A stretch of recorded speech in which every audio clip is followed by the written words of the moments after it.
नमस्कार. आपण सर्वजण अध्याय 15वा पुरुषोत्तम योग हा आपण सध्या बघतो आहोत.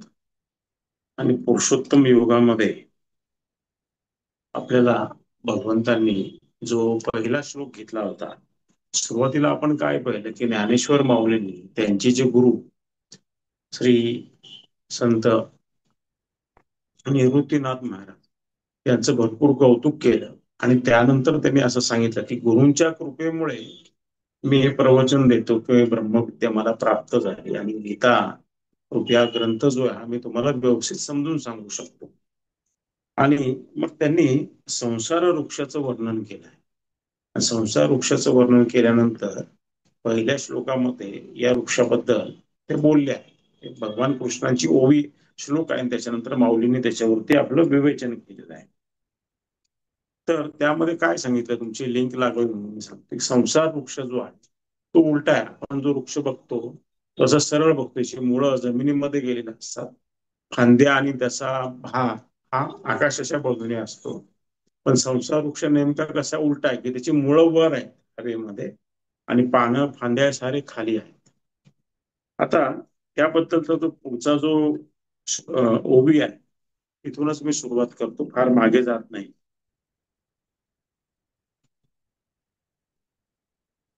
माऊली म्हणतात, जे कोणाचे कार्य नाही आणि कोणाचे कारण नाही, जे भेदशून्य असल्यामुळे ज्याला दुसरे कोणी सजातीय किंवा विजातीय नाही, तसेच दुसरेपणाच्या सापेक्ष असलेला एक पणाही ज्याच्या ठिकाणी नाही, जे आपणच आपल्याला एकुलते का असे तू जाण. अशी जी सत्य वस्तू आहे आणि ती या वृक्षाचे ऊर्ध्व म्हणजे उत्कृष्ट अधिष्ठान मूळ, आणि त्या मुळाने वृक्षाचा जो पहिला मूळ धारण केलाय तो असा आहे. आता माऊली काय सांगतात की हा जो वृक्ष आहे म्हणजे एखादा वृक्ष जमिनीतून उपटला आणि तो जर उलटा ठेवला तर मुळ आकाशामध्ये आणि त्याचा बुंदा आणि फांद्या खाली, असं हे चित्र संसार वृक्षाचं आहे. आता हे संसार वृक्ष असा आहे का, तर ही त्याची कल्पना केली गेलेली गीतेमध्ये. आपल्याला कळावं संसार कशाची ती कल्पना केलेली की तो अध्यात्माच्या उलटा आहे. हे कसं आहे की वर मुळाने खाली झाड, पण त्याची मुळं सुरू होण्यापूर्वी तिथे काय आहे माऊली सांगतात, तर तिथे परब्रह्म आहे, परमात्मा आहे. आणि हा परब्रह्म परमात्मा कसा आहे, निर्गुण निर्लेप आहे, जो कोणाशी संबंध नसलेला आहे. आणि तो प्रथम वर आहे त्या वृक्षाच्या, आणि मग खाली त्याची मुळं आणि मग तो वृक्ष तयार होतो, असं ते सांगतायत. आणि ही परब्रह्मालाच काही लोक सत्य वस्तू म्हणतात, काही त्याला सत्य म्हणतात. काही लोक म्हणतात आम्ही सत्याचा शोध घेण्याकरता घराबाहेर पडलो, किंवा मी घरात कोंडून घेतलं सत्याचा शोध करण्याकरता, किंवा सत्याच्या शोधाकरता मी गुरु शोधले. सत्याचा शोध म्हणजे काय, तर परब्रह्म जे परमात्मा आहे त्या परमात्म्याचा शोध, तो नेमका काय आहे, कुठे आहे, याला असं ते बोली भाषेमध्ये काही लोक त्याला तसं म्हणतात. तर तो या वृक्षाच्या ऊर्ध्व म्हणजे वरच्या बाजूला आहे. आता पुढे ते काय म्हणतात,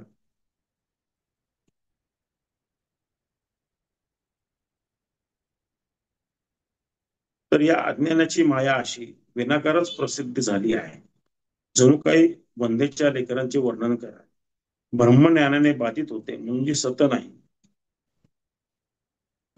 आणि जगत कार्य निर्माण करते त्या रूपाने भासता म्हणून ती असत नाही. आणि जी ब्रह्मविचाराचे नाव सहन करत नाही, जी विचारापुढे टिकत नाही, अशा प्रकारची जी आहे तिला अनादी म्हणतात. जी माया संसार वृक्षाचे बीज आहे, आणि जी माया प्रपंच रूपी वृक्षाची जमीन आहे, आणि जी माया विपरीत ज्ञानास प्रकाशन करण्यास प्रज्वलित मशाल आहे. आता माऊली काय सांगतात, हा जो संसार वृक्ष आहे, हा संसार वृक्षाने मूळ कुठल्या जमिनीमध्ये धरले, तर त्या संसार वृक्षाचं मूळ हे मायेमध्ये आहे. आता परमात्मा आहे आणि परमात्म्याचं दुसरं रूप माया आहे. साध्या भाषेमध्ये काय की परमात्मा एकटाच होता, त्याला कर्म तर नव्हतं. आणि मग त्याने असं ठरवलं की आता मी एकटा, तर मी माझे वेगवेगळे भाग करतो, आणि मग ते वेगवेगळे पृथक्करण झालं. त्यांनी त्याच्यापासून साऱ्या प्रकारचे प्राणी म्हणून जे आपण सगळे आहोत त्याच्यामध्ये, किडा मुंगीपासून आपल्यापर्यंत हत्तीपर्यंत सगळे आले. आणि त्यांनी वनस्पती बनवल्या, त्यांनी डोंगर नद्या नाले घर सगळं काही. तो होता म्हणून हे बनलं. म्हणजे हे जे बनलेलं जग आहे हे असत्य आहे, आणि जो मूळचाच आहे तो सत्य आहे. तर सत्य कोण आहे, परमात्मा आहे. त्याचं जे दुसरं रूप आहे ज्यांनी निर्माण केलं ती माया, जी आपण सगळी बघतो, ज्याला आपण संसार म्हणतो. तर ही जी माया आहे, ही माया या वृक्षाची जमीन आहे आणि त्याच्यातून हा वृक्ष निर्माण झालेला आहे असं ते सांगतात. आणि माया कशी आहे, ती सत्य वस्तू नाहीये, ही तर परमेश्वराने निर्माण केली, ही नेहमी बदलते. म्हणजे मायेच्या बाबतीमध्ये आपण काय बघतो, मोठा पुराचा लोंढा आला तर गावाच्या गावा वाहून जातात. म्हणजे जे गाव आज दिसतं ते उद्या नाही, म्हणजे ते असत्य आहे. सत्य म्हणजे काय, जे कधीही बदलत नाही त्याला सत्य म्हणतात. सत्य म्हणजेच परमात्मा, जो कधी बदलत नाही तो परमात्मा. तर ही जी अशी माया आहे ही असत्य आहे, पण ती आपल्याला सत्य का भासते? कारण आपण जगामध्ये वावरतो ना, आपल्याला वाटतं हे जे आपल्याला जग दिसतं हेच खरं सत्य आहे.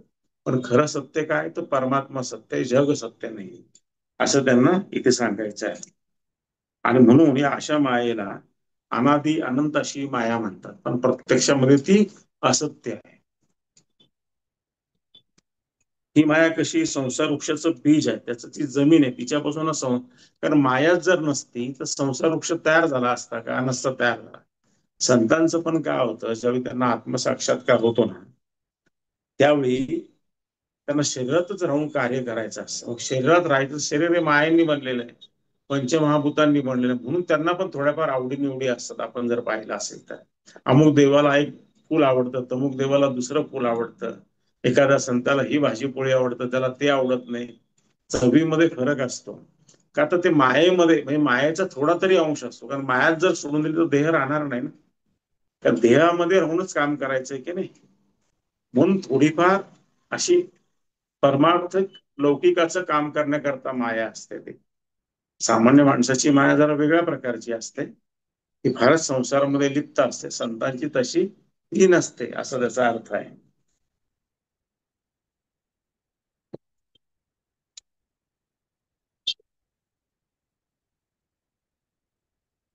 ही पंचमहाभूतातील पदार्थांची भरलेली पेटीच आहे.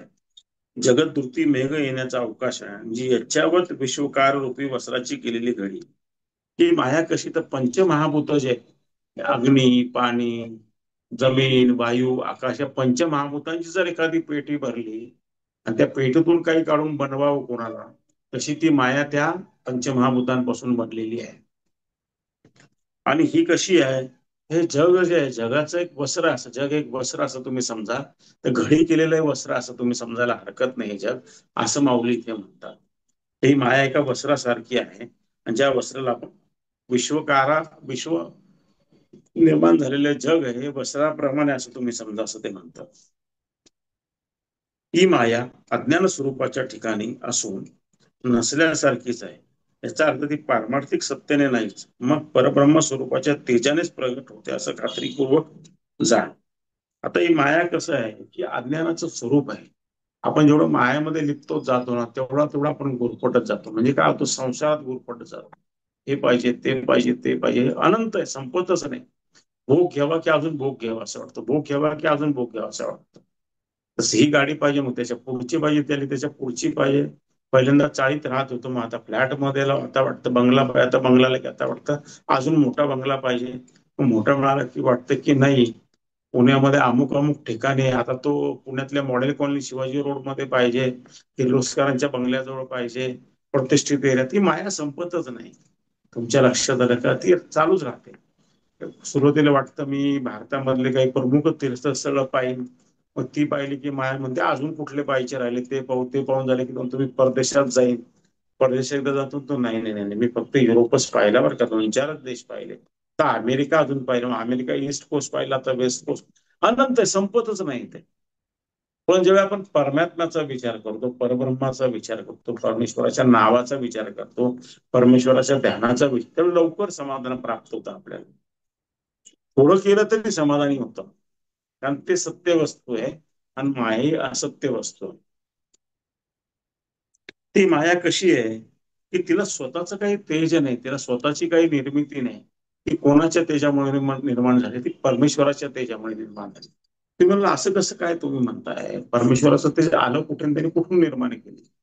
तर परब्रह्म परमात्म्याला ज्यावेळी वाटतं की एखादी गोष्ट निर्माण करावी, तो निर्माण करून टाकतो ती गोष्ट. त्याच्या मनात विचार आला की ती गोष्ट घडते. त्याच्या मनात विचार आला एखाद्या शिष्याला आता मला जास्त द्यायचं, कृपा करायची, पूर्ण माध्यम करून कृपा करून टाकतो. त्याला अशक्य काय, कारण सृष्टीच तो चालवतो आहे. सृष्टीचा करता करविताच तो आहे. तर त्याच्या मनामध्ये आलं म्हणून सारी सृष्टी निर्माण झाली. नाही तर सुरुवातीला तो एकटाच होता, कुणीच नव्हतं. आणि त्याच परब्रह्माला आपण दुसरं नाव का देतो? आत्मा, जो आपल्या शरीरामध्ये. म्हणून भगवान शंकर एके ठिकाणी पार्वतीने ज्यावेळी त्यांना प्रश्न विचारला की काय केलं म्हणजे परमेश्वराची प्राप्ती होईल ते मला सांगा, त्यावेळी ते म्हणतात मी तुला हे गूढ ज्ञान सांगतो आणि गूढ ज्ञान तू माझ्याकडून ऐक. ते 282 का 85 काहीतरी श्लोक आहे, जे गुरुगीता नावाने प्रसिद्ध आहे. त्यामध्ये ते सुरुवातीला सांगतात, पहिलंच वाक्य आहे की आत्मा ही श्री गुरु आहे. आत्मा जो प्रत्येकाच्या मध्ये बसलेला तोच श्री गुरु आहे. गुरु हा वेगळा नाही. पण ज्यांच्या याच्यामध्ये ज्याला आत्म्याचं ज्ञान झालं आपल्या, त्याला आपण म्हणतो त्याला आत्मसाक्षात्कार झाला, त्यालाच आपण म्हणतो की तो गुरु झाला, त्यालाच आपण म्हणतो तो सद्गुरु झाला, त्यालाच आपण म्हणतो तो सिद्ध पुरुष झाला. अलग लक्षात तुमच्या. तर तो जो परमात्मा किंवा आत्मा जो आहे, तो ज्यावेळी काही विचार करतो, ठरवतो की मला हे निर्माण करायचं, त्यावेळी ती गोष्ट निर्माण होते. आणि तर ते निर्माण होत नाही. शास्त्रज्ञांनी विचार केला, मला मोबाईलचा फोन लावायचा, बाहेरीच तू कशाला जोडले गेलेलं पाहिजे, डायरेक्ट हवेतूनच गेलं. त्यांनी शोध लावला, पण दिलं कोणी त्यांना सगळं? ते परमात्म्यानेच. परमात्म्याच्या इच्छेनेच हे जग निर्माण होतं, हे आपण याच्यामध्ये लक्षात घ्यायला पाहिजे.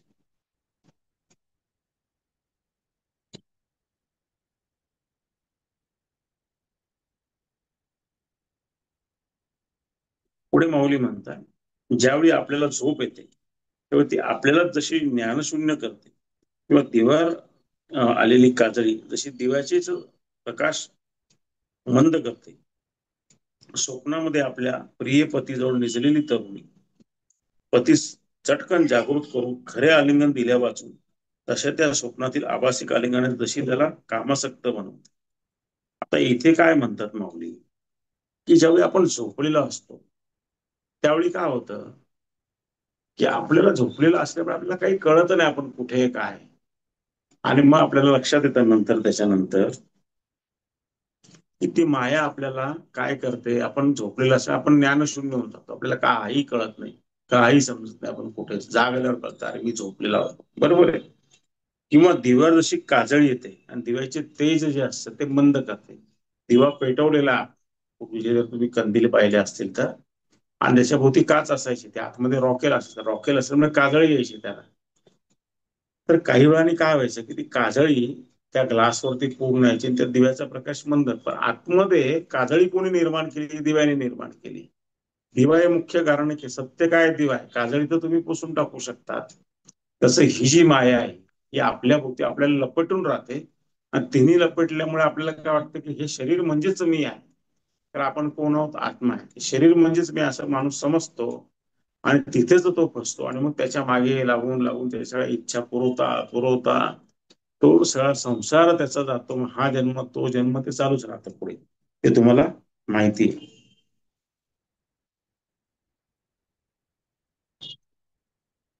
तसं एखादी तरुण स्त्री आहे, पत्नी आहे, ती आपल्या पतीजवळ झोपलेली राहते. हा, आणि स्वप्न तिला पडले, स्वप्नामध्ये ती पतीला आलिंगन देते. त्या आलिंगनानेच त्या पतीला कामासक्त बनवते. पण तिला नंतर लक्षात, अरे मी तर झोपलेली, हे काही खरं नाही. आणि मग ती जागी होते. पण माया काय करते? माया असं रूप करते. म्हणजे हे पती पत्नीचं उदाहरण मुद्दाम माऊलींनी इथे दिलेलं आहे, की सत्य काय आहे? सत्य वेगळं आहे, सत्य हा परमात्मा आहे. त्याप्रमाणे अर्जुना, या परब्रह्म स्वरूपाच्या ठिकाणी माया झाली, ही आश्रित राहिली, म्हणजे ती त्याच्या स्वरूपालाच आच्छादन करते. तीच या संसारूपी वृक्षाचे प्रथम मूळ आहे. हे काय सांगितलं त्यांनी, की ही जी माया परब्रह्म जे आहे, तो परमात्मा आहे, त्याच्याभोवती काजळी निर्माण करते, त्याच्याभोवती एक वलय निर्माण करते. त्यामुळे त्या परब्रह्माचं खरं स्वरूप आपल्याला कळत नाही आणि आपण फसायला जातो. पण ही जी माया आहे ही या संसार वृक्षाचं मूळ आहे. कारण माया आहे म्हणून संसार वृक्ष तयार झाला, आणि म्हणून त्याच्या एवढ्या फांद्या वगैरे याच्यामध्ये आपण करू. तर संसार वृक्ष खूप अतिशय मोठा आहे. सूर्य चंद्र सगळ्या ग्रहमाला व्यापून तो, असं जर तुम्ही कल्पना केली तर तुम्हाला समजेल की संसार वृक्ष म्हणजे सारं जग जे आपण बघतो, त्या जगराटीमध्ये आपण फसून जातो. परमात्म्यानेच तिला निर्माण केलं आणि त्याच्यामध्ये आपण गुरफटून राहतो.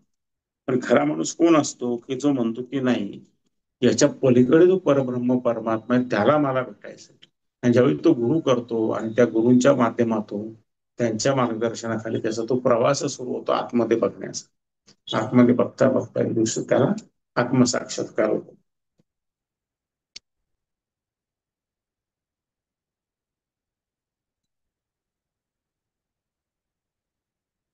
ब्रह्मवस्तूला जीवात्म्याच्या स्वरूपाने जे स्वतःचे अज्ञान आहे हे तर शुद्ध ब्रह्माच्या ठिकाणी जगत कारणाचा कंद पुष्ट होण्यास कारण आहे.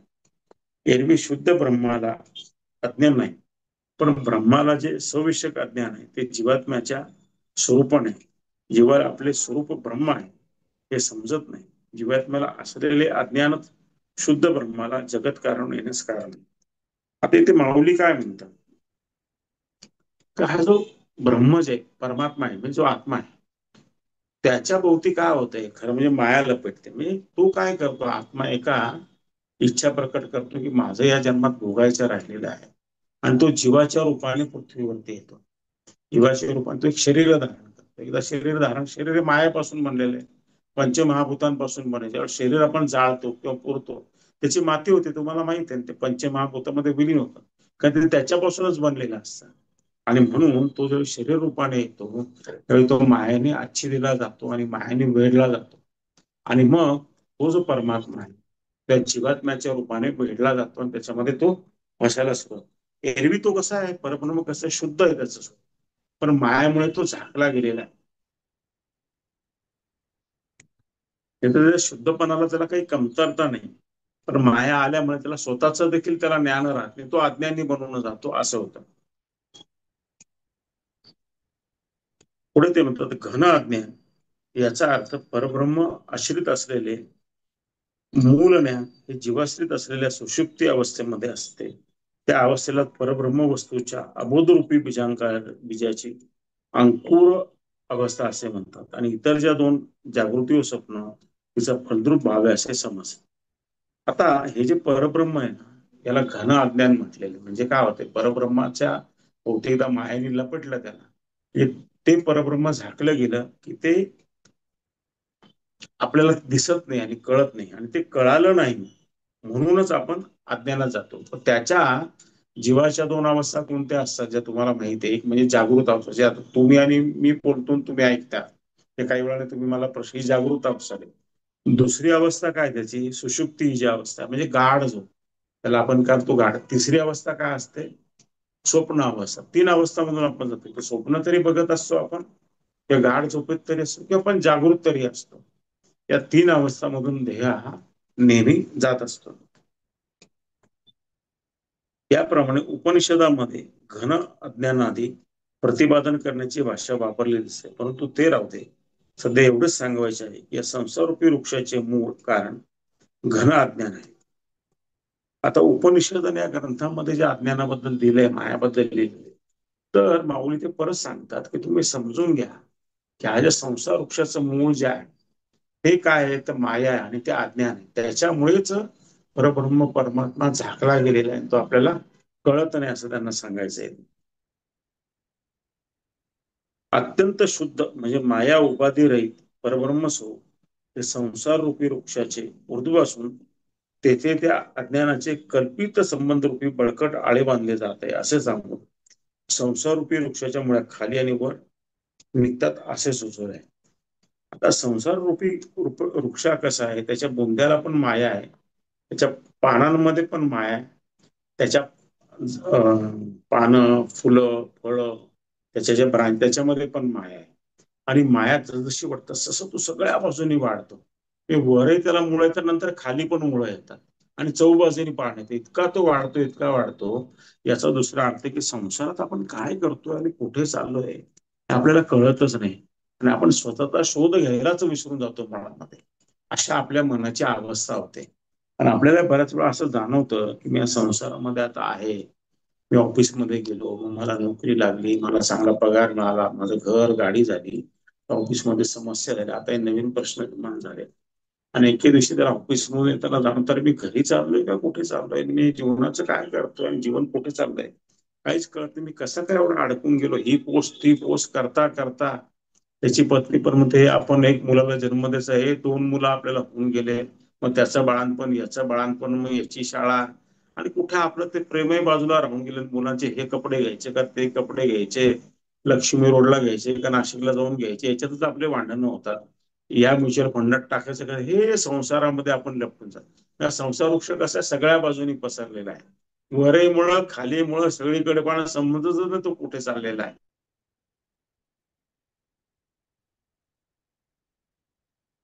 तर माऊली याच्यामध्ये काय सांगतात, पुढे माऊली म्हणतात,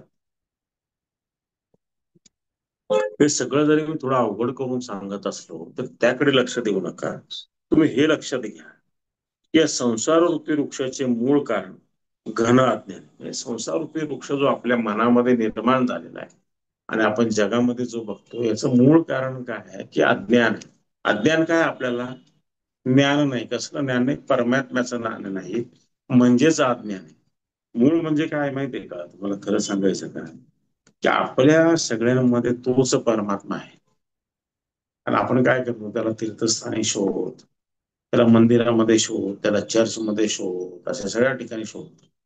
मग तो आतमध्येच येते आपल्याला. आणि गुरु तेच करतात की तुम्हाला डोळे मिटायला लागतात. म्हणजे काय करतात ते, तुमची दृष्टी जी ती आतमध्ये वळवतात आणि सांगतात तर बाहेरचं बघणं बंद कर जरा, आणि थोडा वेळ तरी आतलं बघायला सुरुवात कर. मग असं करता करता ते तुम्हाला परमात्म्याचं जे खरं स्वरूप आहे ना, जो आत्मा आहे आतमध्ये, ते एकदा का त्याचं ज्ञान झालं की मग तुमच्या लक्षात, अरे मी फारच भरकडवतो एवढे दिवस, बाहेर बाहेर बाहेरच बघतो, सगळं तर माझ्या आतमध्येच आहे. मी बाहेर जे दिसतं ते पण माझ्या आतमध्येच होतं.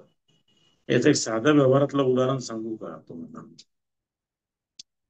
की ज्यावेळी तुम्ही असा विचार करता की मला आता युकेला जायचंय आणि युकेची मला ट्रिप करायची, लंडन पाहायचंय, तिकडचे सगळे शहर पाहायचे, तिथले म्युझियम पाहायचे, असा विचार करता तुम्ही.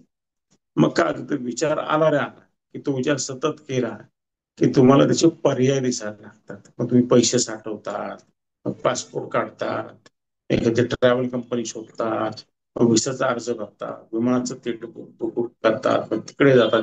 पण पहिल्यांदा आतमध्ये विचार स्फोरलेला आहे, तुमच्या लक्षात आलं का?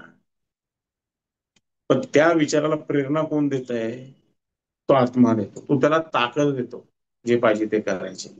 शक्ती देणारा कोण आहे? आत्मा आहे. तर सगळ्यांनी वाईट विचार केला की त्याचा मी काटा काढेल, पण त्याला बळ देतो. एखाद्याने विचार केला मी दानधर्म करेल, त्याला बळ देतो. तो मूळ काय आहे? मूळ आत्मा आहे. आणि जे बाहेर बाहेर निर्माण होतं ते अज्ञान आहे. पुढे जाऊयात आपण.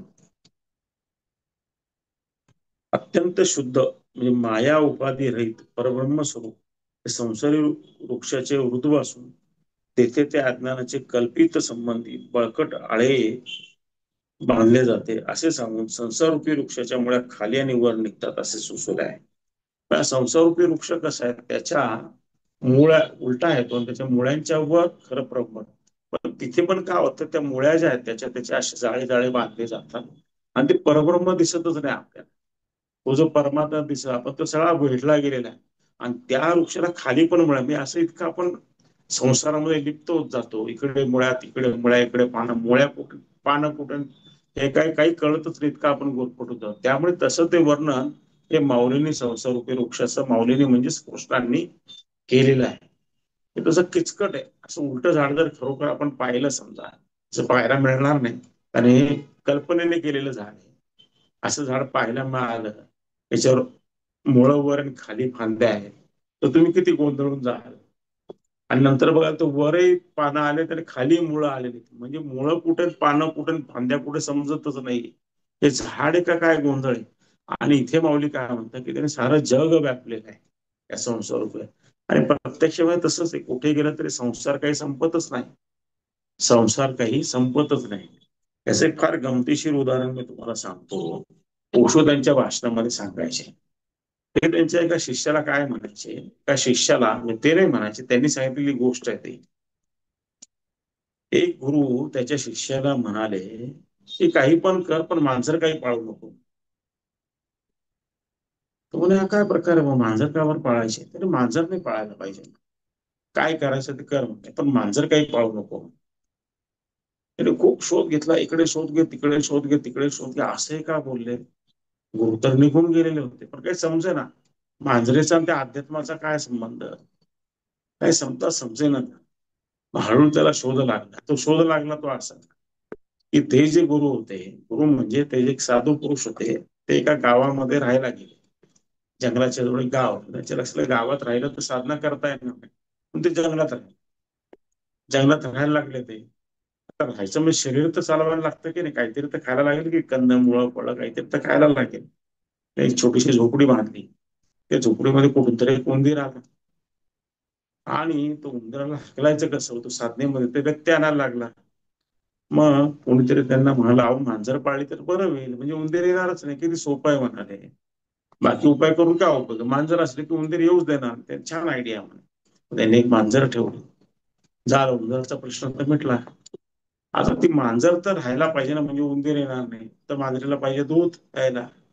मग कोणतरी त्यांना सांगितलं, गाय आणली तर मांजरीची सोय होऊन जाईल. म्हणून गाय आणली त्यांनी त्या अरण्यामध्ये. आता त्या गायीचं शेण मूत काढणे, तिला आंघोळ घालणे, ते ना, अरे बापरे, कसं काय करायचंय बा सगळं, मोठा प्रश्नच आहे म्हणाला. आता मग ते गावातले लोक त्यांच्या दर्शनाला यायचे. सत्पुरुष आलेला गावाच्या बाहेर अरण्यात राहतो आहे, अजून मधून ते त्यांना भेटायला जायचे, दर्शन घ्यायला जायचे त्यांचे. मग त्यांच्याही लक्षात आलं की अरे, या स्वामीजींचा थोडा वेळ वाया जातोय ते गायीचं करण्यामध्ये. आपल्याला त्यांची कधी कधी भेट मिळत नाही, ते गायीमध्ये व्यस्त असतात. ते स्वामीजी, एवढं काय विशेष अवघड आहे म्हणे याच्यामध्ये, तुम्ही काळजी नका करू काय. आमच्या सगळ्या त्या गावातल्या लोकांनी विचारणारे, आपल्या गावामध्ये एक विधवा महिला आहे, तिला काही मुलबाळ तर नाहीच आहे म्हणे, काही काही एकटीच राहते, तिला कोणाचा आधार नाही. ते समजलं, तुम्हाला एक आम्ही सुचवतो, या विधवेला तुमच्या इथे ठेवून घ्या सेवेला. ती काय करेल, त्या गायीचं सगळं काही करेल, आणि मग तुम्हाला बघायला लागणार नाही, तुमची साधना व्यवस्थित चालू राहील. ते मला फार उत्तम आयडिया आहे म्हणून. मग ती विधवा त्यांच्या इथे येऊन राहायला लागली. मग ती गाईला चारा पाणी करणे, तिला आंघोळ घालणे, दूध काढणे, ते दुधाचा वापर करणे, त्या मांजरीला पण दूध देणं आलंच त्याच्यामध्ये, बरोबर आहे. मग कधी या स्वामीजींना काही पाय चालताना पाय दुखला, फेरफटका मारून आले, त्याने मी तुमचा पाय दाबून देते. मग कधी डोकं दाबून देते. मग त्यांच्यामध्ये जवळच निर्माण झाली. गावातल्या लोकांच्या लक्षाला की यांच्या जवळ येते, पण अहो याच्यात वाईट काय आहे? ती एकटीच आहे, तिला कोणाचा आधार नाही, तुम्ही एकटेच आहात, लग्न करून घ्या म्हणे. त्याने ठीक आहे म्हणे, काही हरकत नाही. म्हणजे दोघांचे लग्न झाले. लग्न झाल्यावर पुढे काय झालं की त्यांना मुलं बाळ झाले. मग ते मुलं बाळांचा पुढे प्रश्न, मग ते संसार असो, ते अध्यात्म बाजूलाच राहून गेले. आणि त्या अध्यात्माची परमेश्वराची प्राप्ती सगळं बाजूला गेली. म्हणून ते म्हणाले की बाबा मांजर पाळू नको काही. म्हणजे सांगण्याचा अर्थ काय, संसार असा तो असा वाढत वाढत वाढत वाढत वाढतच जात होतो. म्हणून आपलं प्रभू राम जे होते, त्यांना वशिष्ठ ऋषी असं म्हणतात की बघ श्रीरामा काय म्हणाले. म्हणजे रामाने ते पराक्रम गाजवले ना, वनवासात गेला, ते सगळं केलं, त्याच्या खूप सुरुवातीची गोष्ट आहे. तर राम म्हणतो काय केलं म्हणजे संसारातून मी बाहेर पडेल, आणि संसार मला बांधणार नाही असं मला सांगा तुम्ही. मला तर विरक्ती आलेली, मला काही राजकुमार व्हायचं नाही, काही मला इंटरेस्ट नाही याच्यामध्ये. मग ते त्याला सांगतात की बघ, चार गोष्टी केल्या ना म्हणा, तर माणसाला मंदिरामध्ये जाण्याची गरज नाही, यज्ञ करण्याची गरज नाही, जप दान धर्म करण्याची पण गरज नाही, कोणाची सेवा पण करायची गरज नाही. असं काय केलं म्हणजे पहिलं म्हणजे संतोष असला पाहिजे. संतोष म्हणजे काय, की जे मिळेल त्याच्यामध्ये समाधानी असलं पाहिजे. म्हणजे जास्तीची अपेक्षा नको ठेवायला, संतोष असला पाहिजे. पण दुसरं ते काय म्हणाले, की जे विचार मुळात चांगले पाहिजे, चांगलाच विचार नेहमी केला त्याच्यामुळे चांगल्याच गोष्टी घडतील. वाईट कर्म होणारच नाही, वाईट फळांचा प्रश्नच येत नाही, ते भोगायला येणार नाही.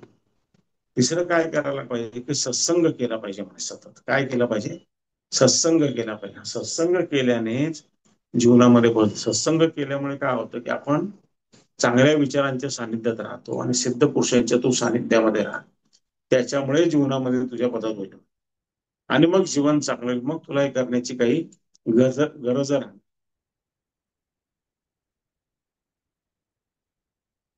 तर ते जे आपण एक उदाहरण पाहिलं मांजरीचं, ते म्हणजे माया कशी लपेटते माणसाला. आपले संसार सगळ्यांचं तसंच होत असतं. त्याच्यातून लक्ष काढून ज्यावेळी आपण इकडे लक्ष देतो, मग कुठेतरी तो परमात्मा भेटायला लागतो. असं आहे ते.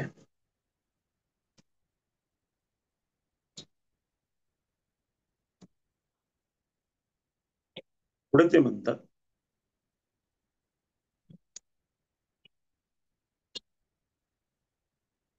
त्याच्या खालच्या बाजूस ज्ञानरूपी आणि क्रियारूपी अंकुराचे झुंबाळाचे झुंबाळे दिसू लागतात. म्हणजे काय होतं, ज्याला आपण संसारात ज्ञान म्हणतो, क्रिया म्हणतो किंवा गोष्टी म्हणतो, असे इतके मुळं येतात, इतके मुळं येतात त्या संसाराविषयी, असं ते वेढून टाकतात त्या झाडाला. आणि कळतच नाही हे करू का ते करू. पुढे ते म्हणतात यात पहिला कोंब अंतःकरण वृत्तीचा असतो. हेच महत्वाचे फुललेले लुसलुशीत कोवळे पान. या झाडाला अंतःकरण नावाचा एक कोंब येतात. तर म्हणजे काय करतात की संसार म्हणजे आपलं जे शरीर आहे त्याचं आता वर्णन इथे माऊलींनी चालू केलं की एका शरीराला काय असतं, अंतःकरण असतं. अंतःकरण नावाचा एक कोंब आला म्हणजे झाडाला एक कोंब फुटलेला आहे त्या संसार वृक्षाला. तर कोंब आला म्हणजे त्याला नंतर एक कोवळे पान आले, मग त्यातून खालच्या भागाला एक 3 पाने अंकुर फुटतो आणि हा अंकार सत्व रज तीन ही त्याची 3 पाने. त्याला अजून एक अंकुर फुटला की त्याच्यामध्ये अहंकार तयार. संसार वृक्षामध्ये जो असतो पुरुष त्याला अहंकार यायला, आणि अहंकाराला की तो अहंकार वाढतो. अहंकार कसा वाढतो तुम्हाला सांगायची गरज नाही. छोटं काहीतरी चांगलं झालं आपल्या हातून की आपल्याला अहंकार येतो. मी त्याचं लग्न जमवलं, माझ्यामुळे ते लग्न झालं, मी गेले म्हणून तो बसता झाला, मी त्या शाळेत फोन केला म्हणून त्या अमक्या तमक्याची ऍडमिशन झाली. अहंकार अहंकार अहंकार, सतत अहंकार. मी गुरूंची फार सेवा करतो, माझी एवढी सेवा कोणीच करत नाही, माझ्या एवढं नामस्मरण कोणीच करत नाही, माझ्या एवढं ध्यान कोणीच करत नाही, मला सगळी दर्शनं होतात, माझ्याशिवाय दुसऱ्या कोणालाच होत नाही ध्यान. सगळे अहंकार. आध्यात्मिक अहंकार झाला, दुसरा संसारिक अहंकार झाला. संसारिक अहंकारापेक्षा आध्यात्मिक अहंकार जास्त वाईट. माझे गुरु मला म्हणायचे त्याला तो अहंकाराला तर जास्त वाईट म्हणे, तो अहंकार यायला नको म्हणे आपल्याला. आणि पुढे त्याला जे 3 पानं फुटतात त्या वृक्षाती म्हणजे काय, सत्व रज तम गुण, सात्विक गुण, सगळं काही चांगलं करायचं. रज म्हणजे मला काहीतरी मिळेल म्हणून मी चांगला वागेल, आणि तम म्हणजे वाईटच वागेल. हे 3 कोवळी पानं त्या वृक्षाला फुटतात. कुठल्या संसाराच्या वृक्षाला. मग तो सात्विक अहंकार बुद्धिरूपी शेंडा निर्माण करून सर्व प्रकारच्या भेदाची वाढ करतो.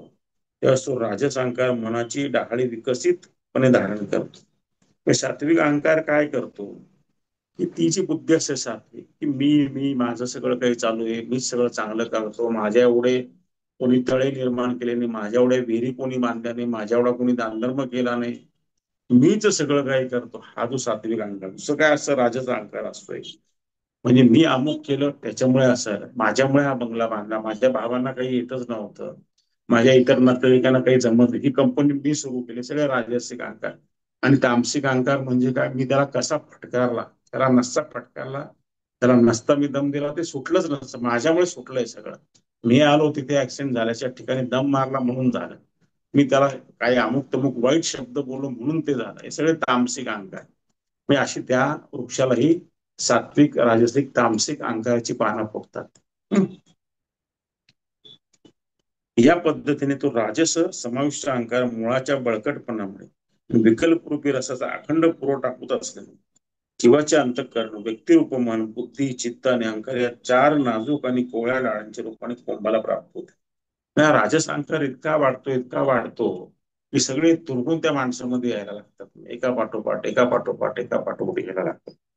पुढे ते काय म्हणतात, त्यानंतर आकाश, वायू, तेज, उदक आणि भूमी या पंचमहाभूतांचे 5 चांगले सरळ फाटे. म्हणजे झाडाला परत 5 फांद्या फुटतात आपल्या पंचमहाभूतांच्या. म्हणजे काय, आकाश, वायू, अग्नी, पृथ्वी, पाणी, असे 5. आणि मग ते सगळे तसे तसे ते इम्बॅलन्स झाले की शरीरात आजार निर्माण करतात. बॅलन्स झाले तर ठीक आहे, इम्बॅलन्स झाले तर शरीरामध्ये ते आजार निर्माण करायला सुरुवात करतात. त्याप्रमाणे या सूक्ष्म पंचतन्मात्रेपासून श्रोताती 10 इंद्रिय निर्माण करतात. मग ती इंद्रिय शरीराच्या आश्रयाने राहणारी, लुसलुशीत डोलणारी आणि विविध प्रकारची चित्र विचित्र पाहणे. आता हा जो संसारूपी वृक्ष आहे, म्हणजे जे बाळ तयार होतंय शरीरात माते, त्याला 10 इंद्रिय निर्माण. 10 इंद्रिय कोणती ती माहिती आपल्याला. ज्ञान देणारी 5 इंद्रिय म्हणजे डोळे, कान, नाक, त्वचा, जीवा, ही 5 ज्ञानेंद्रिय. 5 कर्मेंद्रिय, हात पाय बुध शून्य, ही 5 कर्मेंद्रिय, अशी 10 इंद्रिय येतात त्याला. म्हणजे त्या संसारूपी वृक्षालाही 10 पानं आलेली, असं तुम्ही समजा, असं इथे माऊली सांगताय. प्रत्यक्षामध्ये ते आपल्या देहाचं वर्णन करतात, जो देह संसारामध्ये अडकत असतो. बरोबर आहे. तेव्हा शब्दंकुरापासून श्रोत्राची मोठी वाढ होत असतात. श्रोत्रेंद्रिय विषयांच्या आशेचे किडे तयार करते, आणि मग त्याच्यानंतर शब्द प्रकट होतात. शब्द प्रकट झाल्यानंतर आपल्याला ऐकायला लागतं, आणि मग ऐकणे आणि शब्द बोलणे याच्याने परत काही अहंकार वाढतो, काही चुकीच्या गोष्टी कळतात आणि ते वाढत वाढतात. म्हणजे काही लोक नुसते बोलत राहतात. आताच मी एका ठिकाणी गेलो होतो, त्यातली एक जी मुलगी होती, त्या दोन्ही माझ्या मुलीच्याच वयाच्या, त्यांच्यावर मी जेवायला गेलो. हुशार बुद्धिमान ती मुलगी, पण खूप बोलायला लागतं, खूप बोलायला लागतं, खूप बोलायला लागतं. सतत बोलायला पाहिजे काहीतरी. आणि काहींचं काय असं की ते इतके ऐकतात इतके की बोलतच काही नाही. मी असे पण एक गृहस्थ पाहिले आहे की ते आमच्या घरी आले होते ते दोघं कपल. ते मोठ्या पोस्टवर होते गव्हर्नमेंटमध्ये. ते बोलायचे काहीच नाही, फक्त हास्य करायचे, बोलायचे काय. पुढे अनेक वेळा अनेक वर्षात अनेक प्रसंगाने भेटले, पण बोलले कधीच काही नाही. ते त्यांना बोलता येत नव्हतं असं नाही, पण नुसतं ऐकायचं, बोलायचं काहीच नाही. तर माणसाने काय करावं, मध्यम मार्ग स्वीकारायला पाहिजे. पुढे माऊली म्हणतात, वाईपासून स्पर्शाचा अंकुर निर्माण होतो. त्या अंकुराकडे अंगावर पसरलेल्या त्यागेंद्रिय रूपी वेलीचे पाने धाव घेतात, तेव्हा त्या त्वगवेलीवर मृदू, कठीण, शीतळ, उष्ण इत्यादी स्पर्शापासून नव्या नव्या विकारांच्या पाण्यावरील शेवळ्यासारखा रोग पडतो. आता काय होतं, शरीरामध्ये वायू गेला, वायू काय करतो, वायूमुळे काय होतं, आपल्याला स्पर्शाचं ज्ञान होतं. बघा, हवा गेली की आपल्याला स्पर्शाचं ज्ञान होतं, बरोबर. आतमध्ये आपण श्वास घेतला आणि तो आतमधल्या इंद्रियांना जसा जातो, तसं तसं ज्ञान आपल्याला होतं. मग काय होतं, त्याच्यामुळे मृदू, कठीण, गरम आणि थंड असं आपल्याला स्पर्शामुळे ज्ञान होतं. आणि मग माऊली काय म्हणतात की हे जे स्पर्शाचं ज्ञान असतं अजून नवीन गोष्टी निर्माण करतात. तसं पाण्यामध्ये शेवाळ तयार, तसं वेगवेगळ्या प्रकारचे आजार निर्माण होतात शरीरामध्ये. आपल्याला माहिती शरीराला कसे आजार, काही लोकांना इतकी खाज सुटते शरीराला, कुठे शरीर काळं पडतं, कुठे काही गोष्टी शरीरामध्ये एखादा आवश्यक शिथिल पडतो, नाना प्रकारचे आजार, डोळ्याला काही प्रॉब्लेम होतात, चालूच राहते शरीरामध्ये. तर माऊली त्याला काय म्हटलं की या संसार रूपी झाडावरती आलेलं ते शेवाळ आहे, म्हणजे आपल्या शरीरामध्ये आता आजार निर्माण झाले, संसाराचंच ते वर्णन करतात. तर रूप विषयी पालवीपर्यंत चक्षुंद्रिय आपले वृत्तीरूपी लांब लचक कांडे घालण्यास लागतात. ते रूप दर्शनापासून दुर्धर भ्रमविस्ताराला जातो. चक्षु ते लांब ते कांडे घाली, म्हणजे स्वर्ग लोकात आणि मरणानंतर प्राप्त होणाऱ्या अप्सराधिकांच्या रूपात ते चक्षुंद्रिय आसक्तून धाव घेतात. मग काय आता डोळे जे आहेत, हे जे इंद्रिय डोळे, त्याचं ज्ञान व्हायला लागतं. आणि मग डोळे सगळीकडे बघायला लागतात आणि मग ते कल्पना करायला लागतं, हा ते स्वर्ग काय, तिकडे मला जायचंय. आणि मृत्यूनंतर त्या अप्सरा आणि त्या काय असं त्यांचा मला भोग घ्यायचा आहे. हे यज्ञ कर, तो यज्ञ कर, 1001 यज्ञ करेल, 1008 यज्ञ करेल, सगळ्या देवतांना जिंकून गेले स्वर्गातच जाईल. का तर तिथले भोग मला भोगायचे. आलं लक्षात. किंवा दुसरं काय होतं, इथे जे पृथ्वीवरती दिसतं त्याच्या डोळ्यांना, मला ही गाडी मिळव, ती गाडी मिळव, मला हे पाहिजे, मला ते पाहिजे, याच्यामध्ये तो अडकायला लागतो. म्हणजे संसारूपी वृक्ष कसा अडकवत अडकवत अडकवत माणसाला जातोय. भगवान श्रीकृष्णांनी काय केलं की एकदम सोप्या भाषेत सांगितलं की संसार रूपी वृक्ष उलटा आहे अर्जुना. पानं मुळं वर आणि पानं खाली आहेत, आणि नंतर ते सांगितलं सौ बाजूनी पसरलेलं आहे. पण माऊली त्याचा विस्तार करतात, विस्तार करता करता आपल्या शरीरापर्यंत पोहोचतात, आणि शरीरामध्ये पण तो कसा विस्तारला हे आपल्याला सांगतात. तसं जर पाहिलं ना, तुम्हाला खरं सांगू का, तुम्ही ध्यानाला बसलात आणि सगळे विचार तुम्ही काढून टाकले, कुठलाच विचार नाही आता मनात. विचारांच्या, इंद्रियांच्या पलीकडे विचार, विचारांच्या पलीकडे बुद्धी, बुद्धीच्याही पलीकडे तुम्ही गेलेला आहे. आता काहीच नाही. मग तिथे तुम्हाला परब्रह्माचं ज्ञान व्हायला सुरुवात होते, परमात्म्याचं ज्ञान व्हायला सुरुवात. तर खरी गंमत काय असते की थोडक्या बसण्याने काही परमेश्वराचं ज्ञान होत नाही. अखंडपणे साधना केली म्हणजे ती अवस्था प्राप्त व्हायला लागते. सातत्य ठेवल्यानंतर ती अवस्था प्राप्त होते. हळूहळू समाधी लागायला लागते, हळूहळू तंद्रा अवस्था लागायला लागते, आणि मग आपण पुढे जायला लागतो. एकदम कसं होईल ते, लहान मुलं आलं जन्माला, ते काय एकदम काही पळायला लागत नाही. ते हळूहळू पालतं पडायला लागतं, मग रांगायला लागतं, हळूहळू थोडं धरून चालायला लागतं, मग चालतं, मग हळूहळू पळायला लागतं, मग उंचीने वाढतं, शरीराने वाढतं, बरोबर आहे की नाही. आणि मग ते काहीतरी कर्म करून दाखवतं आपल्याला. तसं ते साधनेमध्ये पण काय वेळ दिला तरच तुम्हाला त्या अवस्थेला जाता येईल की नाही.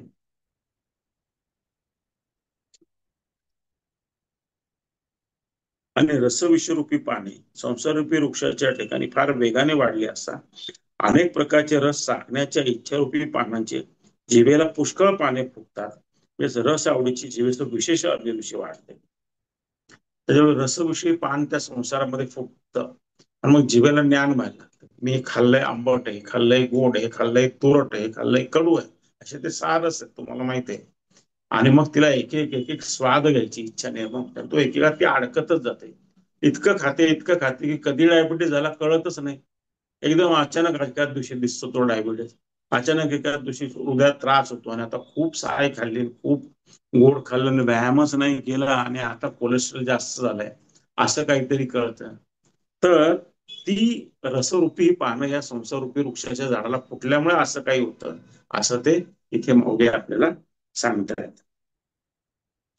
त्याचप्रमाणे गंध विषरूपी कुंभाची वाढ होण्यास लागली म्हणजे घाणेंद्रिय म्हणजेच ना अंकुर जेव्हा बळ बांधण्यास लागतो, ते त्याच्या स्वानंदाने अतिशय लोभाच्या तळापर्यंत जाते आणि घाणेंद्रियला सुगंधाची अत्यंत आसक्ती जडते. तर पुढे काय होतं, नाकाचं ज्ञान झालं ज्ञानेंद्रियांचं की त्याला असा सुगंध आपल्याला मिळाला पाहिजे. या सुगंधाचा शोध घे, त्या सुगंध हे अत्तर ते अत्तर अमुक अत्तर. मग आता अत्तरच पाहिजे का, आता नाही. लोक म्हणतात नाही, असोच्या ठिकाणी त्या झोपडपट्टी एरियाजवळ मी राहणार नाही, माझं घर चांगल्या ठिकाणी असलं पाहिजे, तिथे गेलं तिथून अजून चांगल्या ठिकाणी पाहिजे. असं करत करत करत करत त्याचं जीवन कुठेच भलतीकडे निघून जात त्याला कळतच नाही. मूळ आला कशा करता, मनुष्य देहामध्ये मोक्ष मिळवण्याकरता आला. कारण मागे अनेक जन्म भोगले. मुंगा, मुंगी, किडा, डुक्कर, गाढव, बैल, अनेक जन्म भोगले.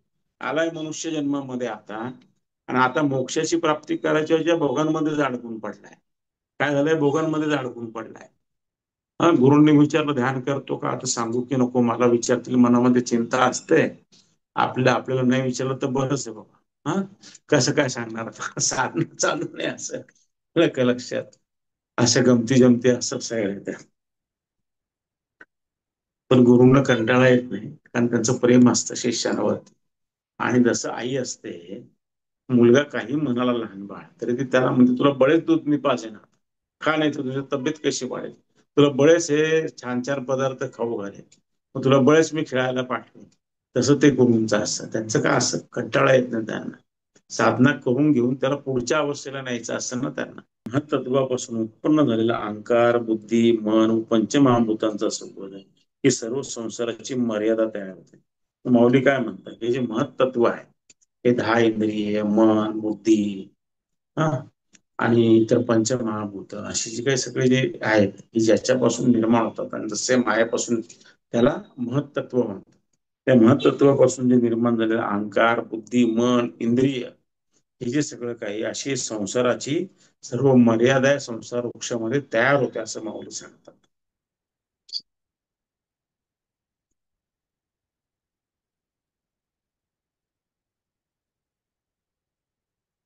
त्या आपण पुढच्या वेळेस पाहूया बाकीचं. अशा रीतीने मी आज माझ्या शब्दांना जरा विराम देतो. थोडा अवघड विषय जास्त वेळ घेऊ नये, नाही तर मग वर्गामध्ये बसायचं कंटाळायला लागतो, नाही का, आपण कॉलेज आणि शाळेमध्ये पाहिलेलं आहे सर. तर आता आपण शब्दांना विराम देऊया. तुम्ही आलात, थांबलात, मला बोलतं केलं, मला वाचतं केलं, त्याच्याबद्दल मी तुमचे आभार मानतो, माऊलींचे पण आभार मानतो, आणि तुमच्या हृदयातल्या गोष्टीला पुनश्च एकदा वंदन करतो. आणि असाच आपला सत्संग चालू राहू ही परमात्म्याला प्रार्थना करतो. जय श्रीराम. जय श्रीराम.